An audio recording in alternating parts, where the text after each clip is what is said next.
સુરત શહેરના Udhna police station ખાતે થોડા સમય પહેલા એક ગુનો નોંધવામાં આવ્યો હતો, જે સાયબર ફ્રોડનો ગુનો હતો. આ સાયબર ફ્રોડમાં ખૂબ જ મોટા પ્રમાણમાં ટ્રાન્ઝેક્શન્સ થયા હતા, જે એમાઉન્ટ 1550 કરોડને થી પણ વધી ગઈ હતી. આ જે ટ્રાન્ઝેક્શન્સ થયા હતા એમાં મુખ્ય જે પાસું કહેવાય એ પાસું હતું મ્યુલ એકાઉન્ટ્સ, જે કરંટ એકાઉન્ટ્સ હતા. આ કરંટ એકાઉન્ટ્સ ખોટી રીતના ખોલવામાં આવ્યા હતા અને અમુક એકાઉન્ટ્સ ફોર્જ ડોક્યુમેન્ટ સાથે ખોલવામાં આવ્યા હતા. આ સમગ્ર ઘટનામાં પોલીસે ખૂબ જ ઊંડાણપૂર્વક તપાસ કરી હતી, જેના માટે અમારી જે એસઆઈટી છે એ એસઆઈટી દ્વારા ઊંડાણપૂર્વક તપાસ ચાલુ હતી. એ દરમિયાન પોલીસના હાથમાં કેટલીક એવી બાબતો આવી કે જે સીધું એવું દર્શાવતું હતું કે જે બેંક એમ્પ્લોઈઝ છે એ લોકોનું સીધું ઇન્વોલ્વમેન્ટ આમાં જણાઈ આવ્યું હતું. આ બેંક એમ્પ્લોઈઝનું કામ એવું હતું કે નિયમિત જે નિયમસરના એ લોકોના એક એસઓપી છે, એ એસઓપીના ભાગરૂપે એ લોકોએ ત્યાં જઈ એકાઉન્ટ ખોલવાના હોય છે અને એકાઉન્ટ ખોલી અને જે અરજદાર હોય, જે લોકોએ એકાઉન્ટ ખોલવા માટે અરજી આપી હોય, એનો સંપર્ક કરી અને એ રીતના એકાઉન્ટ ખોલવાના હોય છે અને એના ડોક્યુમેન્ટ લેવાના હોય છે. પરંતુ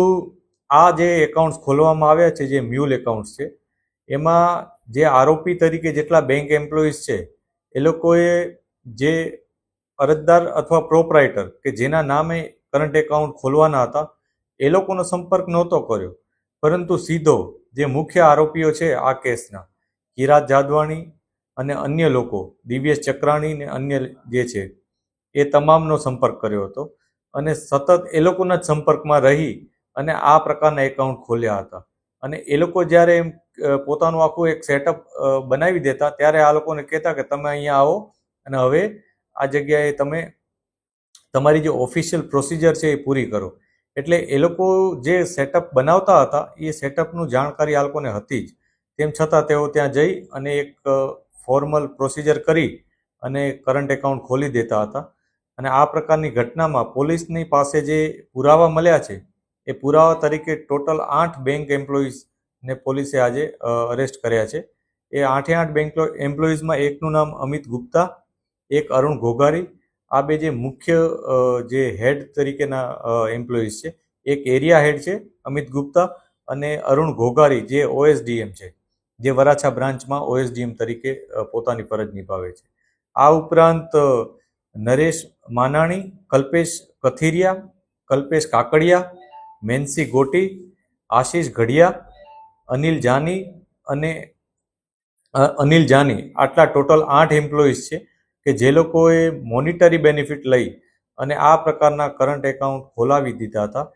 અને આ સમગ્ર પ્રોસિજરમાં જે જગ્યાએ કોઈ